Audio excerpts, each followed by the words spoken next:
Hey everyone, welcome back to another episode of Strip by Sia, your podcast for strippers, sex workers, and all the fancy naked people in between. I am your host, Steph Sia. What am I? I am a stripper, I am a digital content creator, and I'm also a former sugar baby. Pardon me, it's been like a little bit since I've recorded, plus I have morning voice right now, so there's a lot of things that are going on, a lot of things in my mind.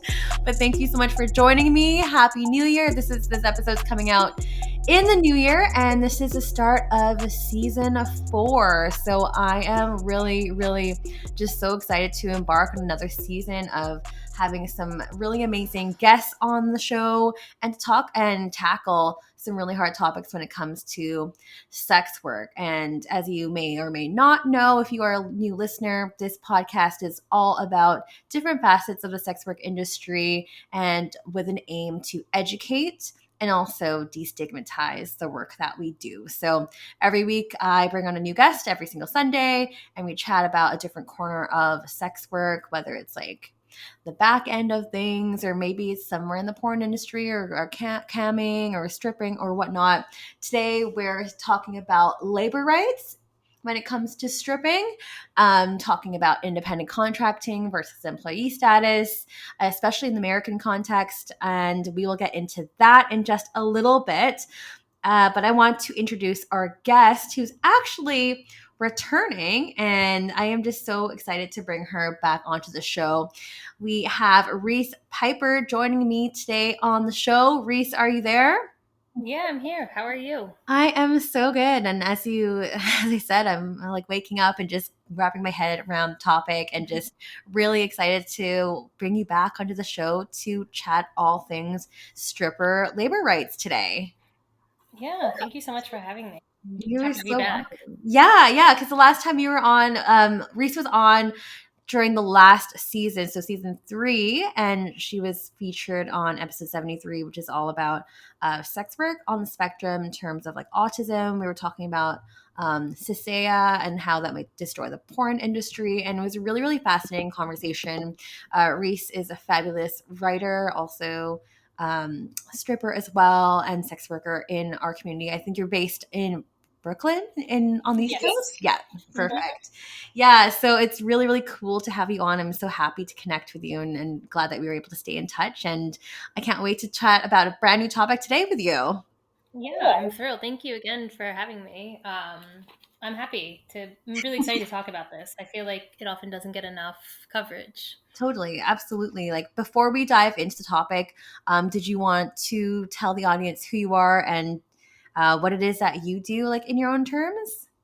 Yeah, so I'm at Reese, and I'm a writer at the moment. Like, I've been working on a memoir for the last 2 years. For most of my 20s, I was a stripper and like an occasional full service worker. And now I just kind of dabble in it just because most of my energy is going towards my book. Mm-hmm. And yeah, I also do a bit of journalism, which today is like the talking about labor rights is kind of a product of journalism.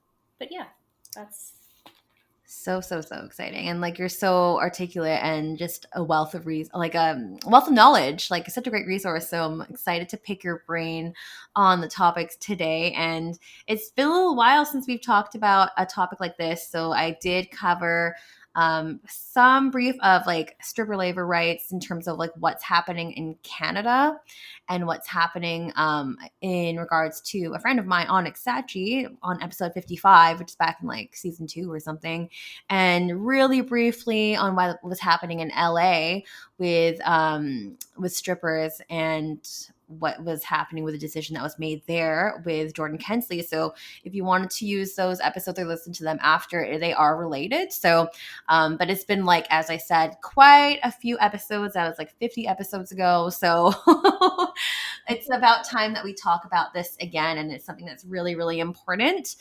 Before we get started into that, I just want to acknowledge that today, the day of recording, although this is being released in January because I'm going on holidays tomorrow. Today is the International Day to End Violence Against Sex Workers. It's December 17, and this is recognized every single year. This was originally in memoriam of the victims of the Green River Killer in Seattle, and was created, I think, back in like 2003 by the Sex Worker Outreach Project. And now it's a worldwide thing, which I think is really, really great because, and we will talk about deaths of sex workers, especially in regards to strip clubs later on in the episode. So it is related.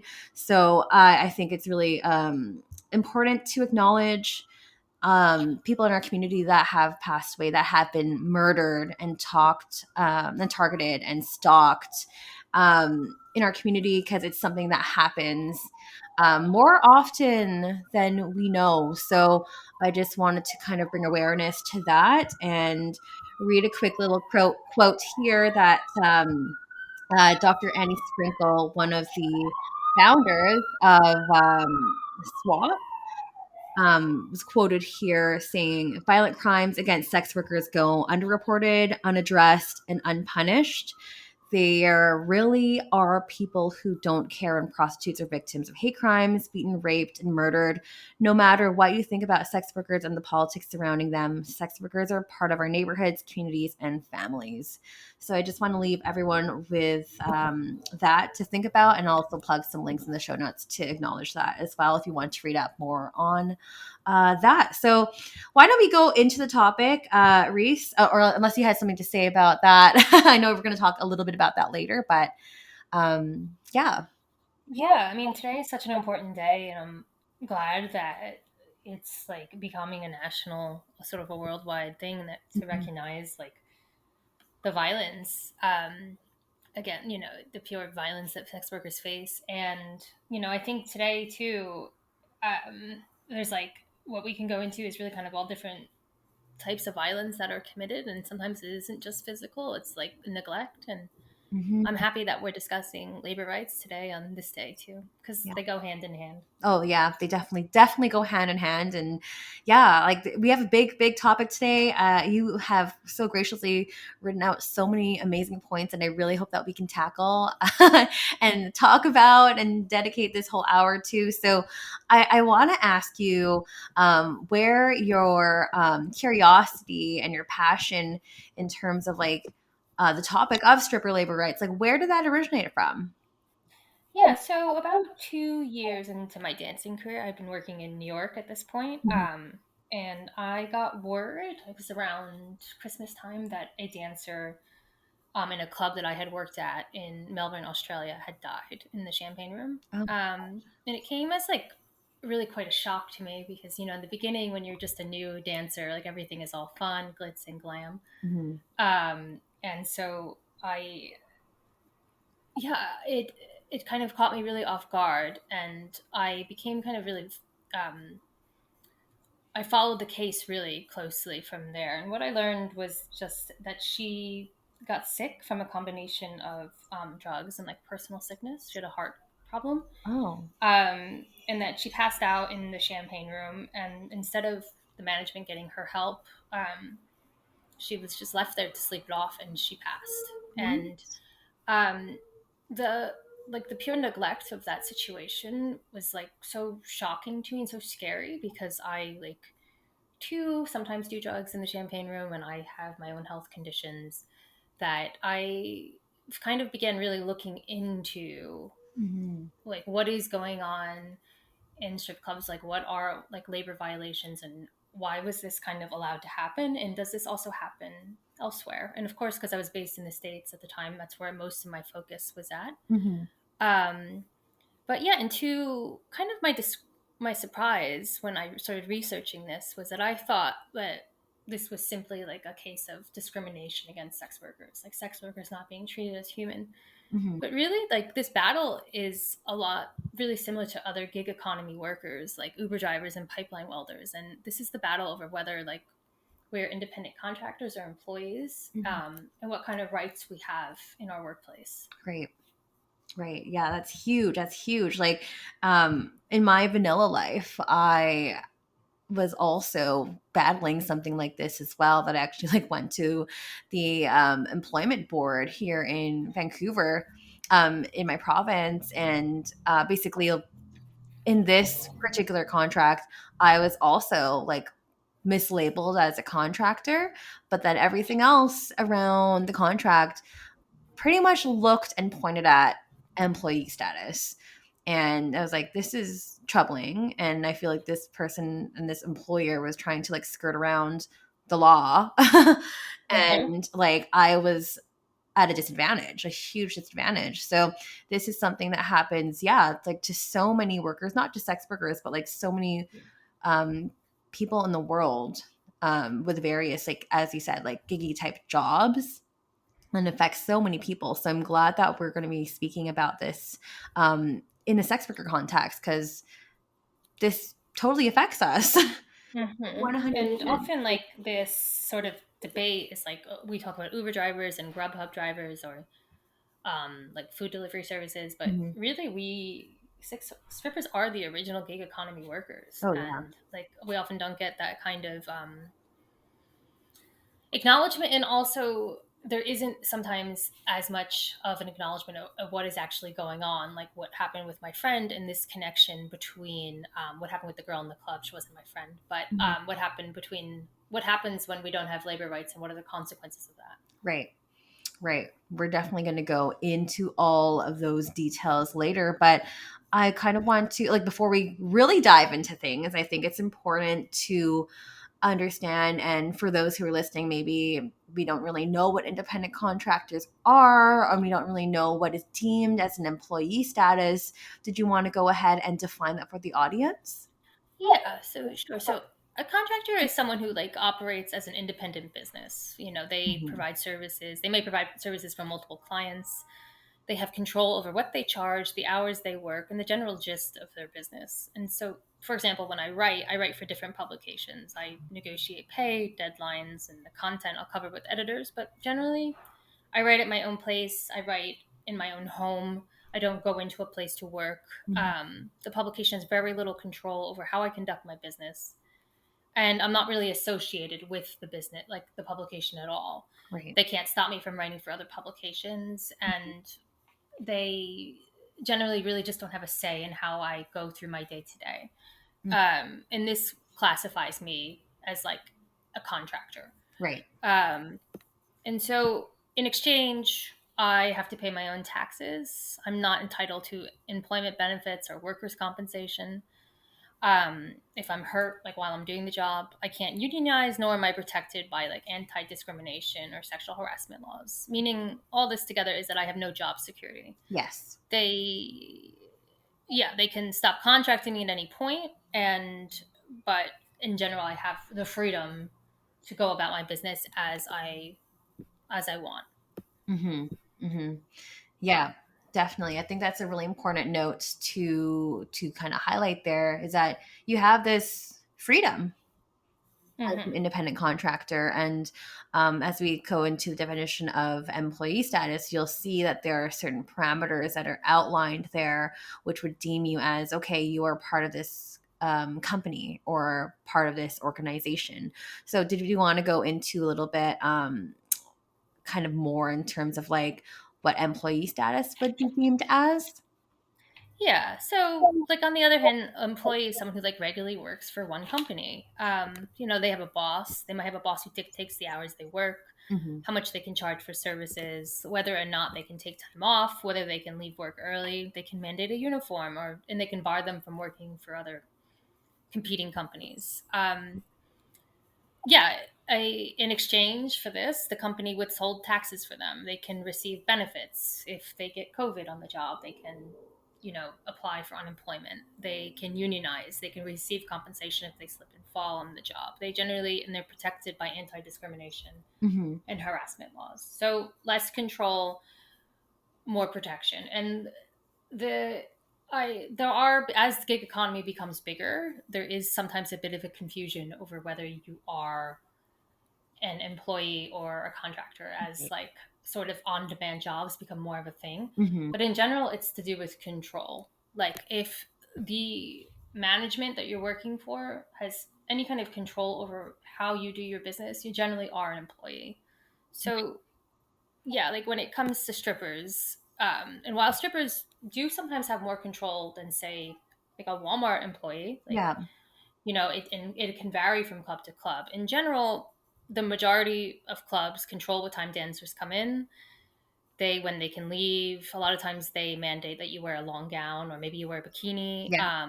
They tell you have to be on stage, how much time you have to spend on stage, and oftentimes they control what you can charge. Right. Um, and so this all points to like that you are indeed an employee. Yeah. Like there's under really no circumstances, unless you're like a traveling burlesque person who like goes from club to club, are you really ever a contractor? Yeah. Yeah. You make great points there, and factual points actually. So like I feel like why do you think that this misclassification happens so often, and are we ever given a choice? Yeah, I think, I mean, it's just cheaper for them, of Yeah, course. Like totally. they don't have to do payroll tax, social security, Medicare.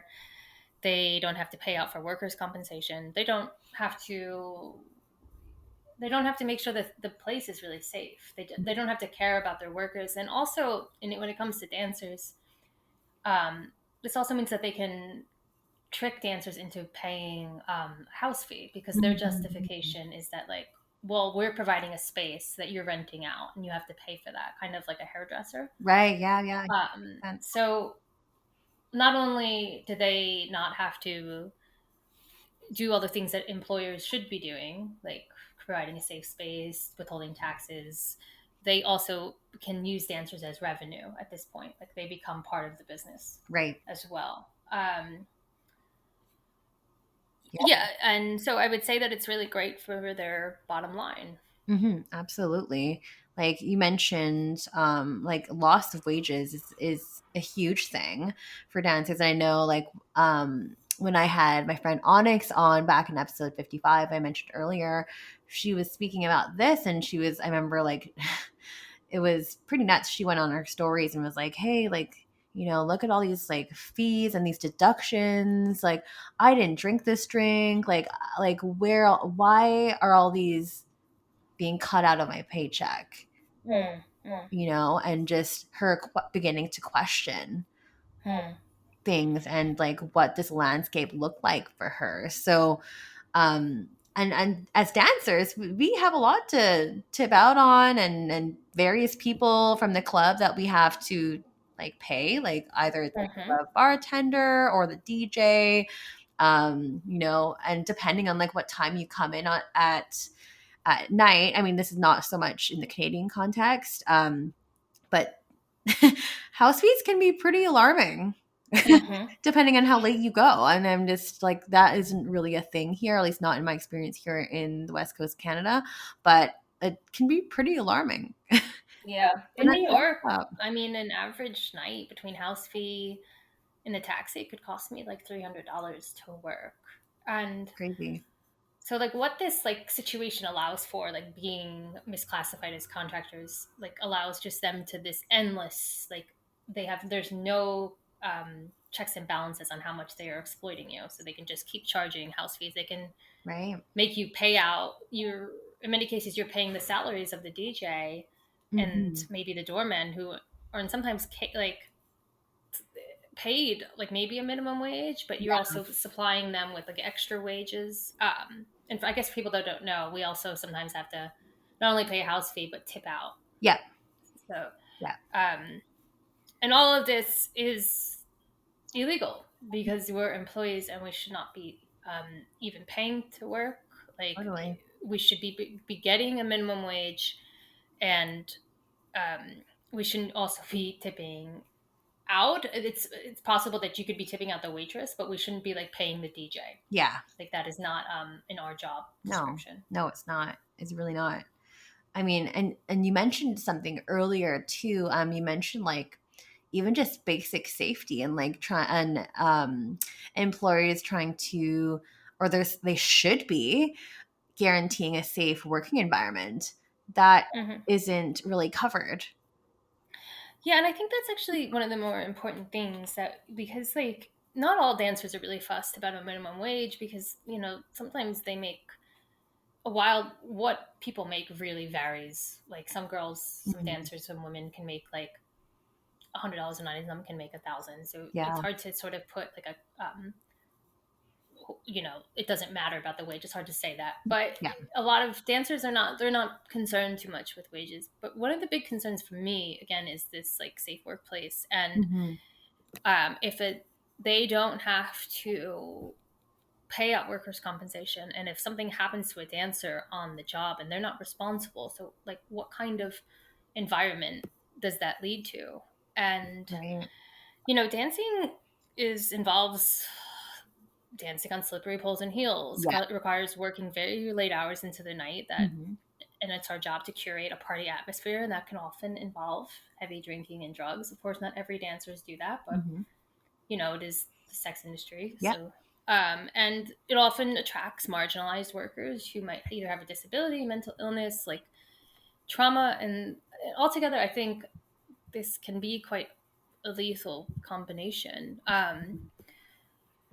After that happened with the woman in the club, I started looking into other dancer deaths and like how common That was would this? be. Was this a thing? Was this a rarity? Yeah. And I really went down a rabbit hole of sort of information, and I found that it's not uncommon. And of course, there are many clubs in this country that would never let a dancer die on their watch, that would make sure that their dancers are like, that would never let a dancer drive home extremely drunk, or they maintain a safe workspace. But Yeah. from what, like, I started interviewing people and asking people questions, and from what I found was that, like, a lot of people told very similar stories, that some got sick and were refused care. They maybe drank too much or took drugs and they needed emergency assistance, and many were told to just sleep it off in the dressing room.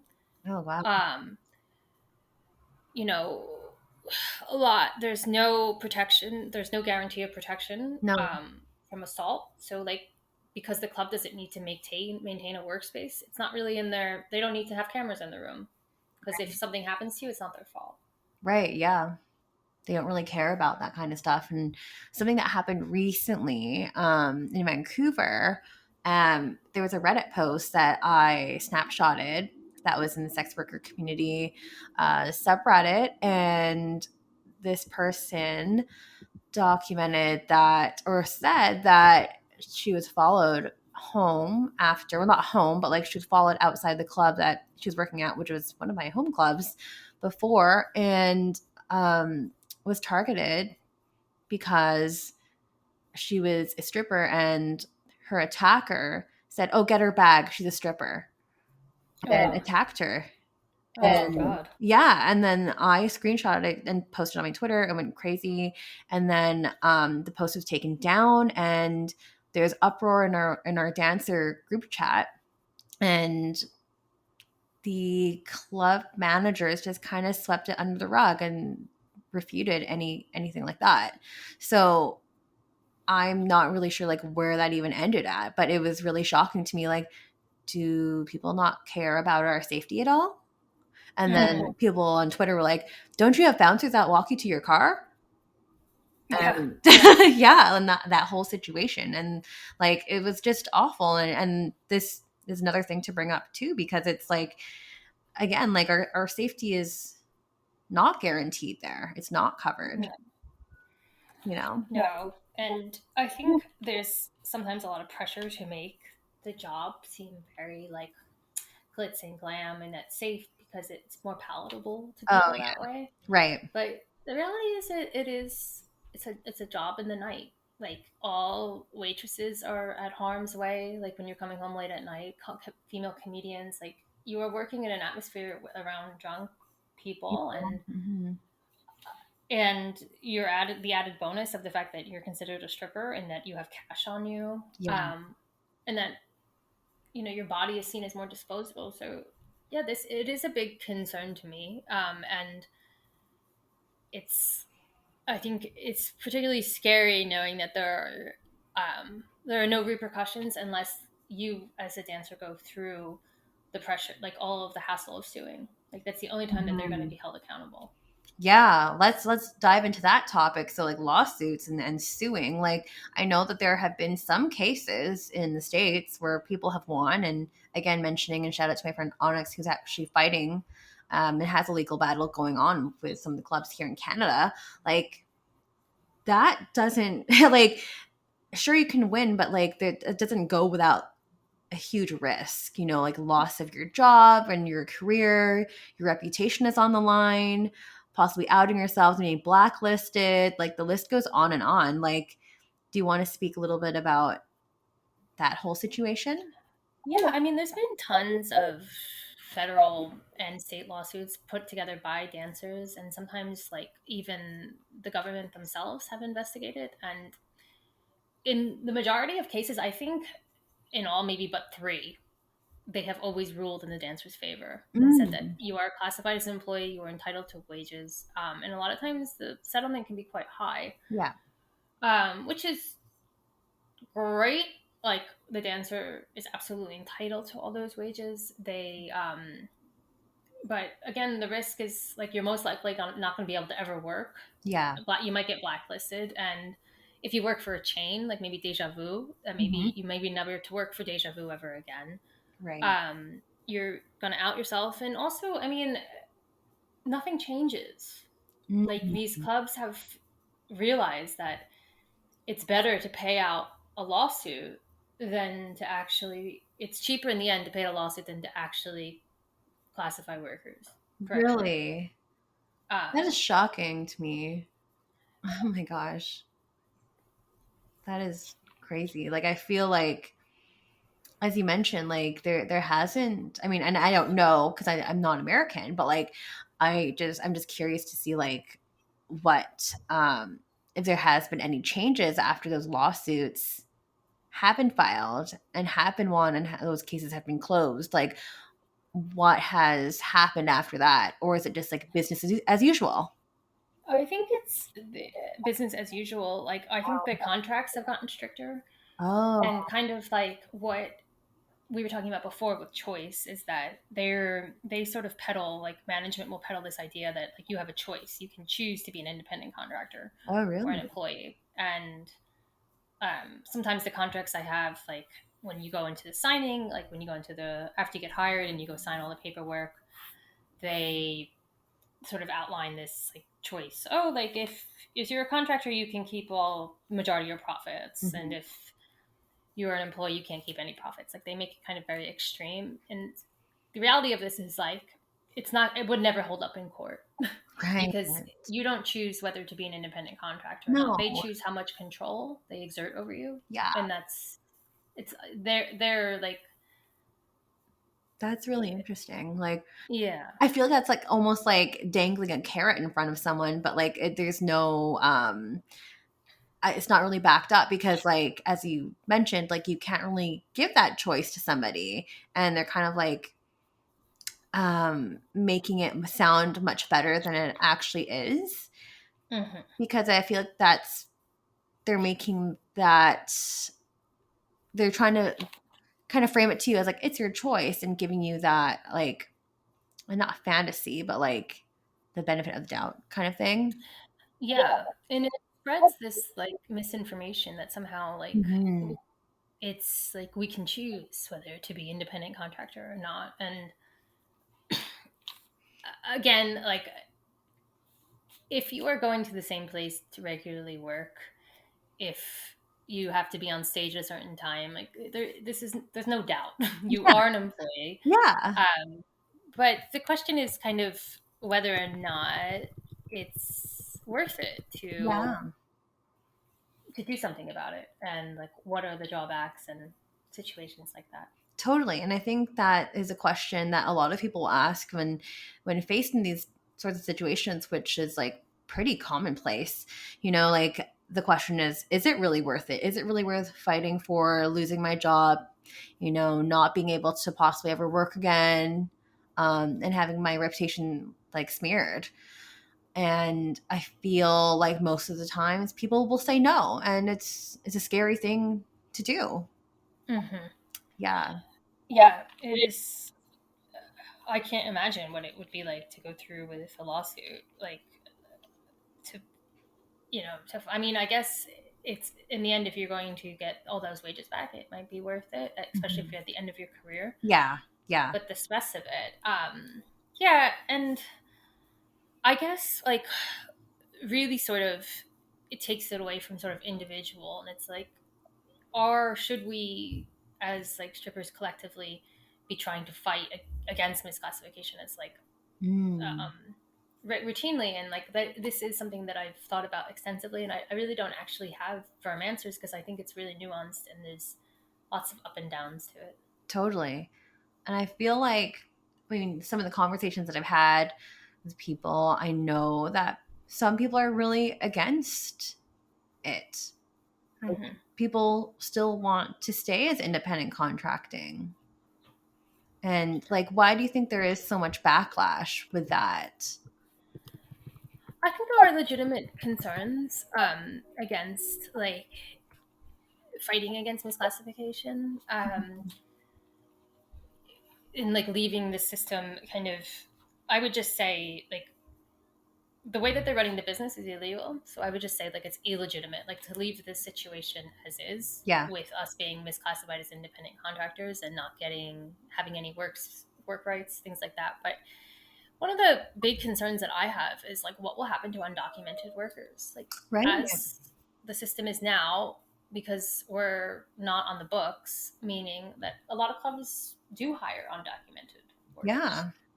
So like will that mean that all undocumented workers can't work in clubs, or will that create a bigger divide between like um, only really, really like shady clubs that are run by like organized criminals will allow it because they pay off the Mm, police, you know? right. So like it's like what will happen to That, people who cannot legally be on the books? Like that yeah. is a concern. That's a huge concern. And like, it's a question that keeps coming up in my interviews too. Like, what about the undocumented workers or people that are not in, like, in the Canadian context, like not Canadian citizens, and, who are not legally entitled to work? Like, what happens with them? And that's like a complete erasure of those people. And that makes up like quite a bit of people as well. So I feel like that's a really, really great point to make too. Is just like, it's a huge question mark when it comes to that, because it leaves them out of the equation completely.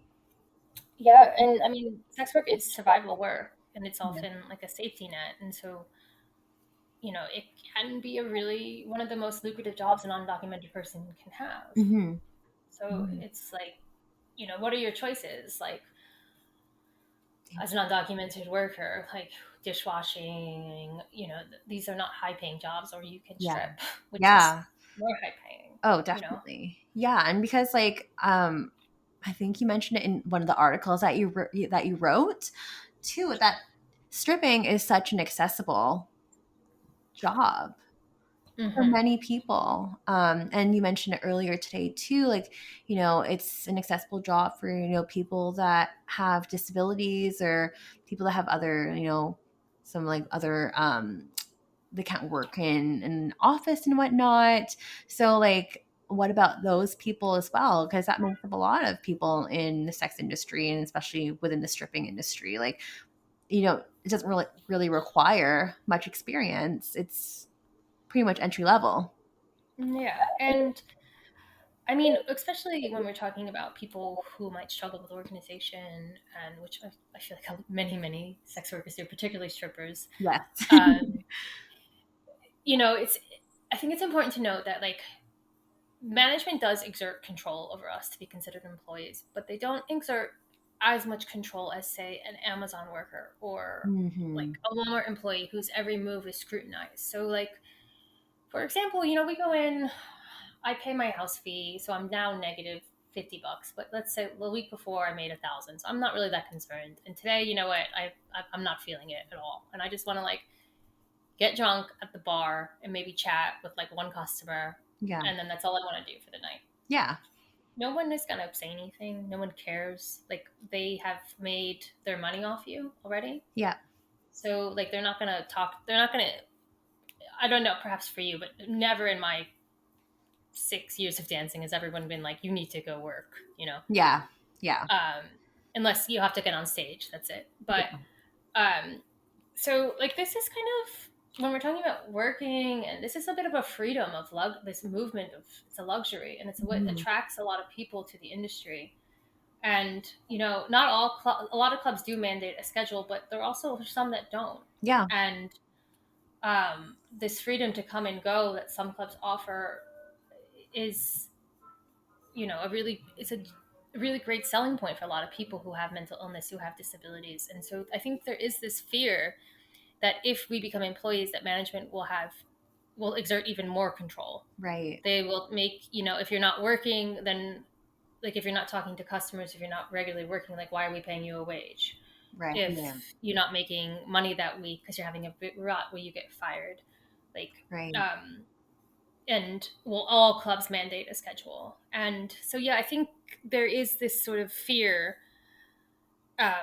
that they will exert even more control, Mm-hmm. which is, it's complicated because some clubs do exert excessive control, like Yep. they make you keep a schedule, but it varies, if that makes sense. It totally makes sense. And like, yeah, I completely hear you. Like, I mean, yeah, it depends on like where you work and stuff too. But like, yeah, I mean, I definitely experienced that before too. Like there's some days where I'm just like, I'm feeling really antisocial at work. Like I don't want to talk to anyone. I'm just gonna sit and read my book in the dancer change room and just chill. And like, I'm okay with like, just doing my stage shows and that's it.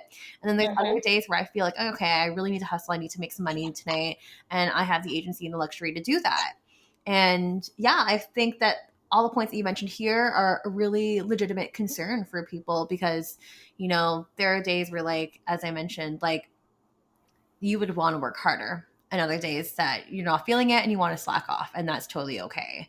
And it's nice to have that agency. Yes. Yeah. It offers a lot of control over your time Yes. that you don't get in other jobs. And Yeah. I think there is a fear um, that if we do employment status, that will be taken. If we do Mm. actually become a legitimate run business, that will be taken away. And I want to make it clear that like the clubs they can keep business as is. They can still treat their workers like, let them have the freedom and still pay them a wage. Hmm. Like there's nothing in the books, like there's nothing in law that says you're an employee, you must work all the time. Yeah. But it's like we're thinking like realistically here, and like how will they treat us if they're paying us a wage?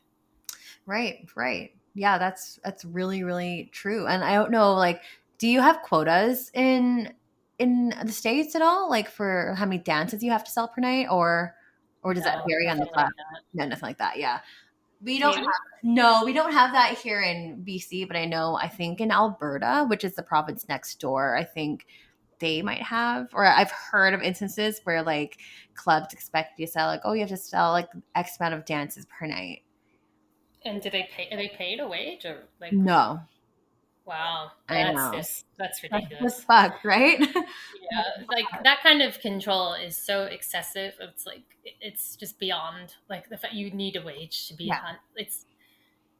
right. It's so absurd and such a violation for them to expect for them to control your movements that much and then not give you any benefits. Absolutely, because at that point, like that to me looks like exploitation. Yes. Yeah, Yeah, like that is 100%, pure. 100%. So yeah, I mean, if anyone from Alberta wants to come on the show to speak about that, I mean, that Yeah. specifically would I would be really interested in talking about that. But I mean, And I'd be having my friends come in, buy dances from me. yeah, right. Like, listen, I gotta sell 500 dances. Like, come on down. Like, I know. just like it puts so much like for me, like that would just put so much pressure onto the dancers and I don't really operate that well when there's a ton of pressure on me and like that Mhm. would really make my anxiety go through the roof.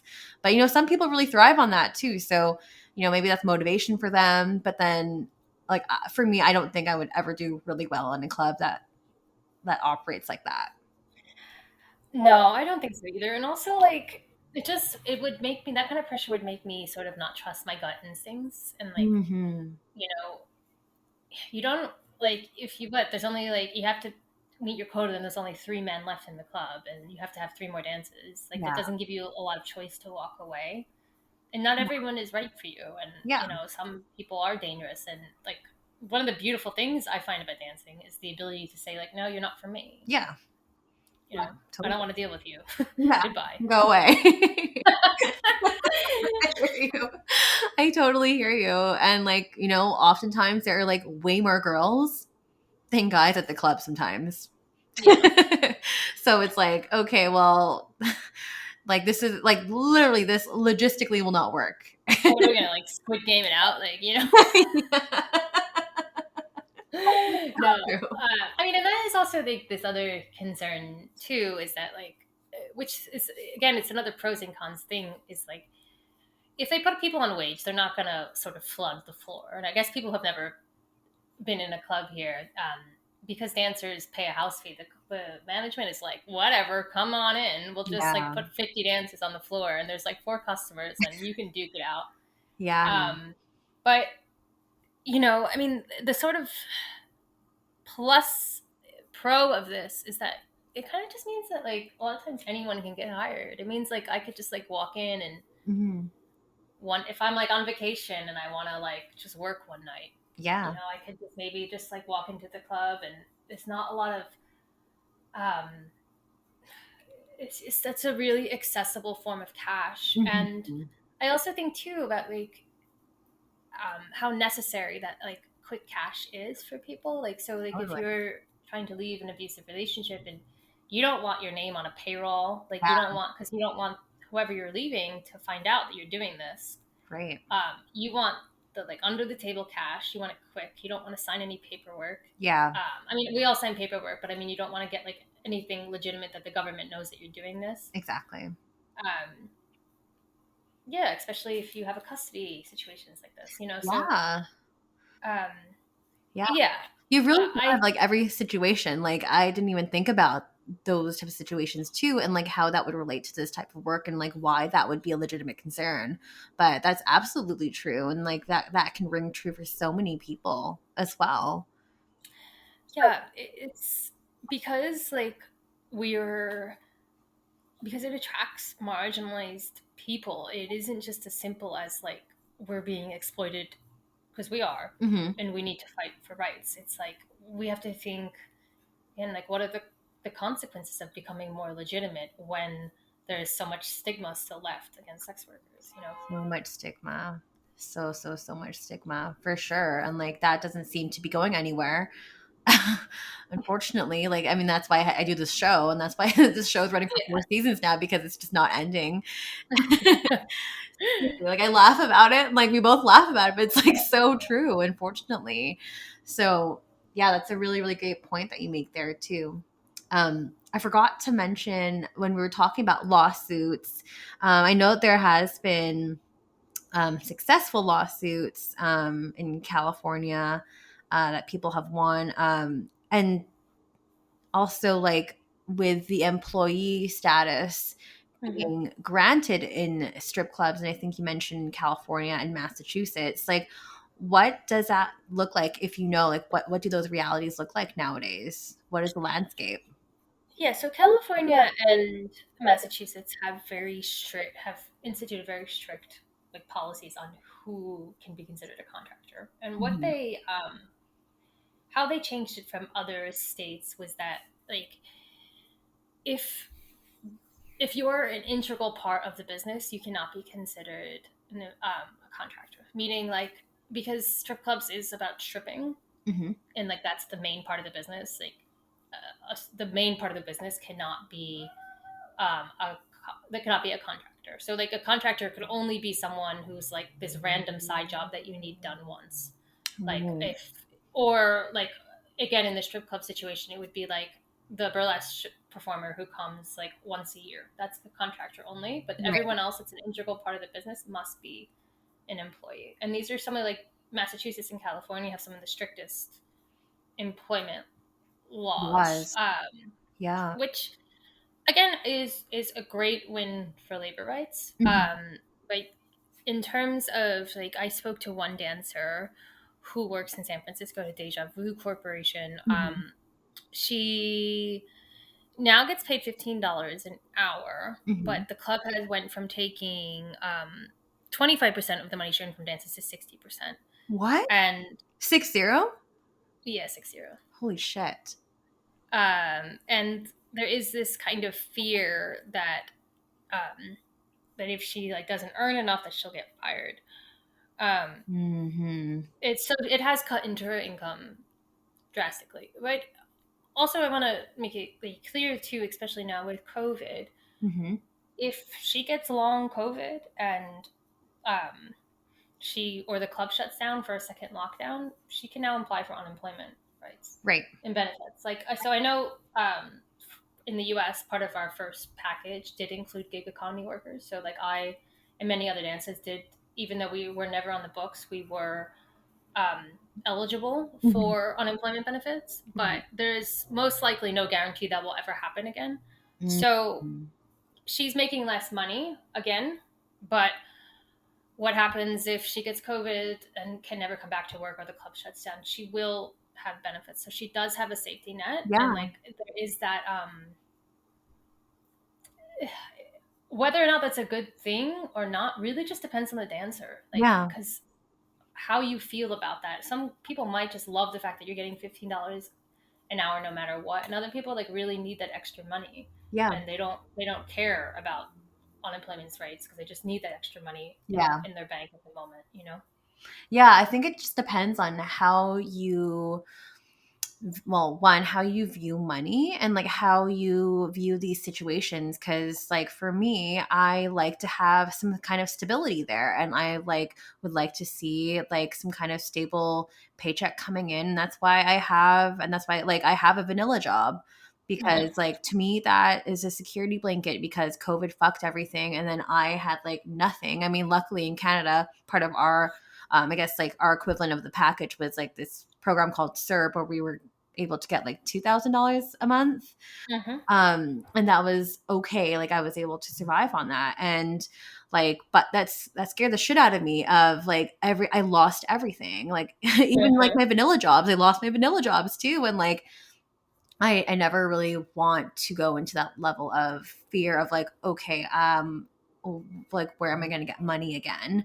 So like to me, that is for me a higher priority than having a huge lump sum of money that I'll have to like budget out and stuff. So I think it just depends on how you look at that and what's important to you.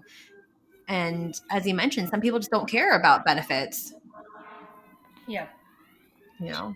And that's a really really good point too about like how it is that you view money, and but also I do think that like COVID has changed a lot of this, and a lot of people have realized that like they do need this security blanket, and that like labor rights are really important because like anything can happen at any point, and like your Mhm. job is not guaranteed, but you still have to like pay bills and Yeah. You have to um survive, you yeah. have to live. But like again, it's like whether or not this is actually making conditions better, because like that is like, especially when we're talking today about D17, and like that is Mhm. when I researched this, like, the primary concern to me was just like neglect and like just not taking care of dancers, and if they're getting sick, like, and dancers dying on the job, and so Yeah. um like does this translate into like actually safer work conditions? And from what we talked, like a few girls I talked to, a few women, excuse me, talked to in Massachusetts, um, you know, they said that not much has changed, and Um, that I'm in theory they are entitled to workers' comp, but mhm. if something were to happen on the job, like, but again, there is this other part of stripper labor rights that does have to do with sex work discrimination, and it's the Mhm. concept of like, is it even safe to like apply for workers comp? Like, is it safe to do any of these things? Because what happens if like the government gets a whiff that dancers are being mistreated in the club? Does that mean that they like are justified in a raid? Like, can they Oh. do we want the government involved in our business at all, considering that you know strip clubs does cradle the law? I mean, it's technically legal, but like a lot of what goes on in lap dance rooms isn't illegal. I mean, isn't legal, and that's Yeah, it's a really fuzzy line, and it's like, totally. can we what happens if there's too many complaints? Like, if there's too many complaints of mistreatment or labor violations, does that mean that the council, the city council, can then justify that to shut down the club? Right. Wow. So yeah, this is more so on like a bigger picture level. Yeah. Oh, yeah, yeah, yeah. That's yeah, I never even thought about that too. Like you you literally covered all the bases on this topic. Yeah, I never even thought about that part. How about that that can be a huge concern too. Hmm. Yeah, and it's like this question of whether, like, are we there yet? Like, can we be fighting for labor rights when sex work is decriminalized? Like, I Mhm. mean, sex work is criminalized, and I know Yeah. everyone, like, again, stripping is technically legal, but like, it's kind of not, because police can still arrest dancers for like saying, like, for entrapping them in the club. Right. I don't know if that happens in Canada as much, but it does No. happen here where Yeah, they can like trick you into getting arrested. that's scary. That is really, really scary. And yeah, that's a huge thing. And like, I mean, you're right to bring that up too. And those dancers that you talk to in Massachusetts have every right to be concerned about this as well. So it's not all it's not all sunshine and rainbows on that side of the coin as well. So that's really sad. Like Yeah, I think. Have you ever had a raid or been part of a raid? no, no. And like that just shows the privilege maybe I have here, or my own experience Mm-hmm. here. Like I've and correct me if I'm wrong. I've just personally never heard of any raids happening in Canada or like where I am at.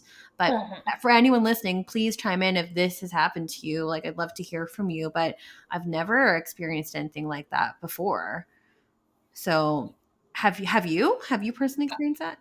I have not had a raid personally, but when I was in New Orleans in 2018, I the club that I worked at was raided the day I took off. So, Oh right. Yeah, I remember uh, reading about that. yeah, when I was interviewing people on this for this like topic, a lot of the dancers had said that they had been part of maybe like multiple raids, um, and that it like creates this sort of no win situation where like they feel like they can't ever speak out against Mhm. any labor violations, because they feel that like the club, the city itself or the government will just come in and take away their livelihood, Yeah. And they're or it put them in a situation that's really harmful, because like a raid, by legality, the cops can come in and like take all your money, yeah. because they so that's happened to one woman that I spoke to. Like, they lined them all up and they took all their cash and left. What the fuck? Oh Holy no, shit. it's That this crazy I world we can't live in, even. doesn't it? Yeah, and that, like for me, that's just so hard to even imagine. And like maybe that's our privilege here living in Canada, but like Jesus Christ, I can't even imagine going. And you said some dancers had gone through multiple raids. Like Jesus, Hmm. that is so scary. Yeah, and it's like when you're operating in that kind of like fear of like this like basic, your bodily autonomy, like from Mhm. like the police, like are like, is labor rights even a concern? No, You that know? that would be the last thing on your mind. Yeah, You wouldn't even and be thinking about that. I know. Yeah. Holy shit. Yeah. So, I mean, like, maybe, and as you mentioned too, with timing, is it the right time to be fighting for labor rights right now? Should we wait till this becomes decriminalized? Is it ever going to become decriminalized? That's a whole nother topic. Hmm. Yeah. I mean, Yeah, I mean, is it safe with the current like trafficking hysteria? Like, mhm. it's. I mean, I think we should absolutely be working towards improving better conditions. And Mhm. I think it's never like, don't fight for labor rights. I think strippers deserve rights. Like, and again, there are consequences of not having it, like this unsafe conditions. Mhm. But I think that there are also other strategies as well. It just doesn't also need to be fought out like in through the Department of Labor. Right. Definitely. Did you want to elaborate on like other strategies that we can do as well? Yeah, I mean, one of the more interesting things that I've heard like when I was talking to dancers was that like at least here in the States, it's really difficult to get a loan for like a business loan for a strip club. Okay. So that leaves the only people who can like own a strip club are people who can afford to Afford pay it. cash for a business upfront. So Right. organized criminals and Yes. corporations who like are only looking out for their bottom line. So that means that like say me and you don't want to dance anymore, we want to create a club, and unless we have like $500,000 cash, we're not going to be able to do that. Right. It's just not attainable. Yeah. So like one of the things that she mentioned was that like if that were to change, it would mean that like more people who might be more interested in actually creating a safe work environment could actually get a club, you know, and it wouldn't be left to just corporations and organized criminals. Right. Yeah. No, that makes sense. That makes sense for sure. Very cool. Oh my gosh. Well, this has been like a really informative and eye-opening episode as usual. I mean, that's that's my only expectation from you is like you always bring so much to the table and so much to this conversation that again that we don't often speak about. And I know I reported on this episode like in season 2, but the fact that we're still talking about it now, 45 episodes later, is shows me, as you mentioned, like nothing has really changed and there hasn't been much progress or movement in this forefront. So like that makes me really disappointed and sad. But like I mean it's split on so many different levels. Like for me personally, I feel like employee status would be better in my situation because I like to have a security blanket. I like to have benefits and to have that kind of peace of mind.